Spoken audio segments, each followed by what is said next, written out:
بما انك وصلت للفيديو ده فانت عندك ريموت تلفزيون غالي، غير انه غالي انت مش لاقيه، وفي زراير معلقه وانت ما عرفتش تصلحها بالطرق المعتاده. فانا هنا في الفيديو ده هقول لك على الحل من الاخر، وهي حاجه سهله جدا ان شاء الله. انا احمد داوود، دكتور هندسه. دكتور هندسة. بص كده الريموتات دي، تعالى كده نجرب زرار الباور. شايف الكاميرا اهي، زرار الباور بضغط عليه مفيش اي استجابه، لكن لو ضغطت على اي زرار تاني 1 2 بص اللمبه بتنور ازاي في الكاميرا باينه. كذلك الريموت التاني الباور مفيش نبضه، اي زرار تاني النبضه باينه اهي. لكن الباور بالذات وانا مش عارف اشمعنى زرار الباور دايما بيبوظ عند الناس بسرعه، يعني مفيش اي استجابه. فنجرب ان احنا نحل المشكله بالطريقه التقليديه، وهي اننا نشخبط بالرصاص الاول. الريموت بيتفتح، اغلب الريموتات بتبقى مقفوله او متقفله بشكل كبس، فاحنا بندخل زي مفك كده او كارنيه ناشف او اي كارت، ونمشي بقى ايه واحده واحده كده. المفك كده، شايف انا بعمل ازاي؟ بلف المفك لفه كده، بدخل سيكه والف لفه كده. ما تقلقش، ما فيش حاجه هتتكسر ان شاء الله. هي للاسف الريموتات اغلبها ما بتبقاش مربوطه بمسامير، بتبقى متقفله كبس.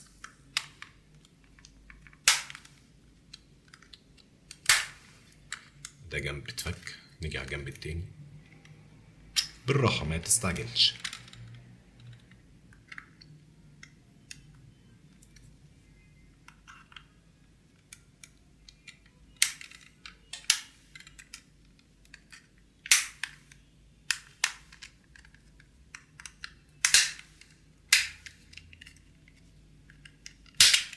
اهو كده اتفك.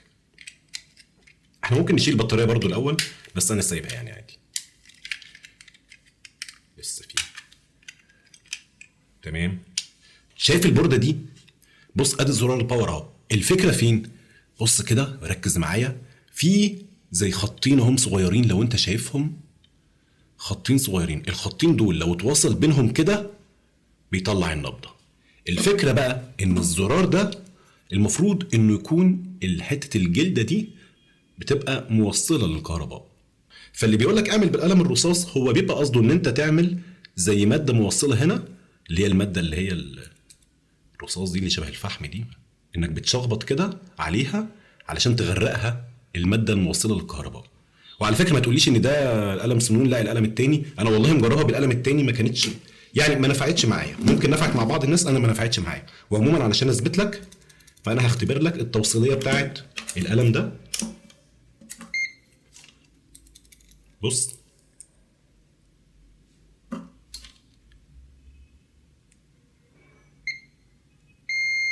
موصله اهي، يعني السن ده موصل للكهرباء. تمام. فانت بقى تعمل بالقلم ده او تعمل بالبنسل التاني اللي هو القلم الخشب ده عادي يعني. فانت بتغرق كده بالرصاص هنا علشان تعمل الماده دي موصله، بحيث ان هي توصل بين ده وبين ده. طب تعال نجرب، انا سايب البطاريه جوه علشان اجرب. لو انا وصلت بين الطرفين دول اللي بقول لك عليهم، الخط ده والخط ده، لو انت مش شايفهم انا والله ده اخري مش عارف باينين ولا لا، هم كده تقريبا باينين. الخط ده والخط ده لو وصلنا بينهم بالمفك المفروض نشوف النبضه هنا. فانا هوصل بينهم كده اهو. شايف؟ لو انا جربت ان انا اشخبط هنا بالرصاص مثلا كماده موصله للكهرباء، جامد جامد جامد جامد، كتير كتير كتير كتير كتير كتير كتير كتير، وبعدين حطيت كده ويلا اجرب.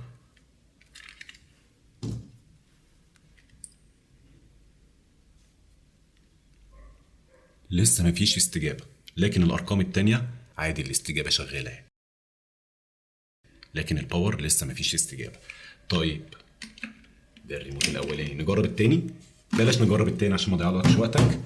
الحل ايه في عجاله؟ الحل ان انا بحط حاجه هنا توصل الكهرباء، بحيث ان انا لما اضغط عليها هي اللي توصل بين الطرفين دول فتبعت الاشاره. احسن حاجه ممكن احطها هي ورق الفويل ده، دي ماده موصله للكهرباء.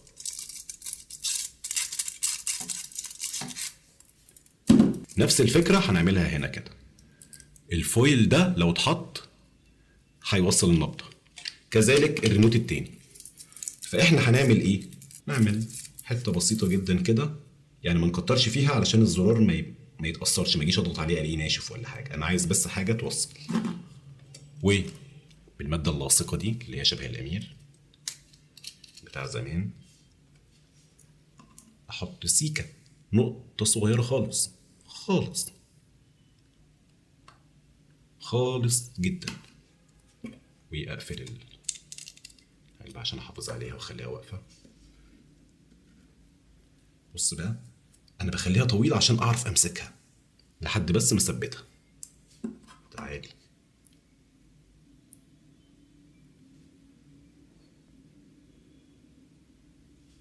واحطها بقى على ما تثبت. تعال على الريموت التاني على ما دي تنشف. نفك بنفس الطريقه. الريموت ده بتاع مرات عمي، وانا اسالكم ان انتوا تدعوا لها بالصحه والعافيه. انا بحب اصلح عندها علشان اكسب دعوتها بصراحه.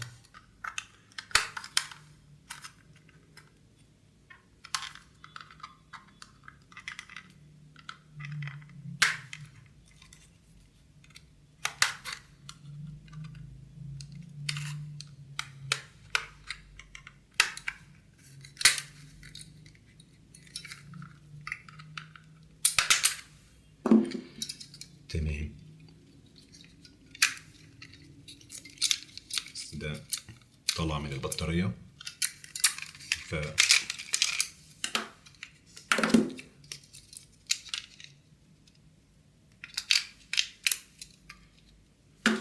اثبت بقى. نفس الكلام جربت هي بالرصاص، قالت لي ان هي دخلت على اليوتيوب وشافت حلول، وقالت لي انها جربت بالرصاص وما نفعش معاها. فانا خلاص انا مش هجرب ولا حاجه، انا هعمل الحل التاني على طول اللي هو بورق الفويل. نفس الفكره اهو.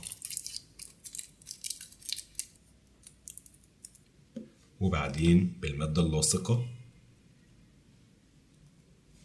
بص انا عايز اوريك الاول، نختبر الاول التوصيليه بتاعته شغاله ولا لا. لو حطيت على السنين شغاله، ادى نبضه اهي شغاله. التوصيليه هنا سليمه، يعني البورده سليمه يعني.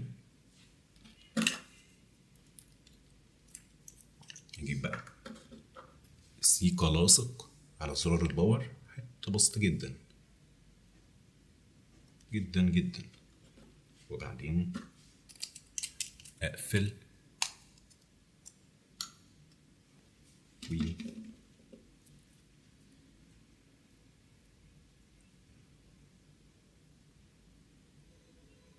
واسيبه ينشف. طيب احنا بعد ما سيبنا الماده اللاصقه تنشف شويه، فنبدا بقى نقصقص كده. ما نعملش فويل كتير علشان نخلي الضغطه تكون مريحه. نسيب زياده حاجه بسيطه كده.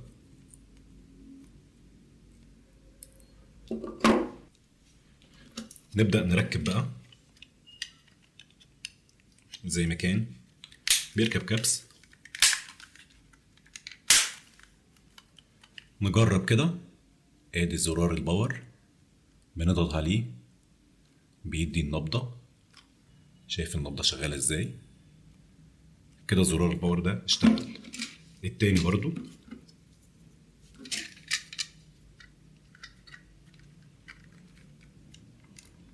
بيركب نفس الموضوع كبس.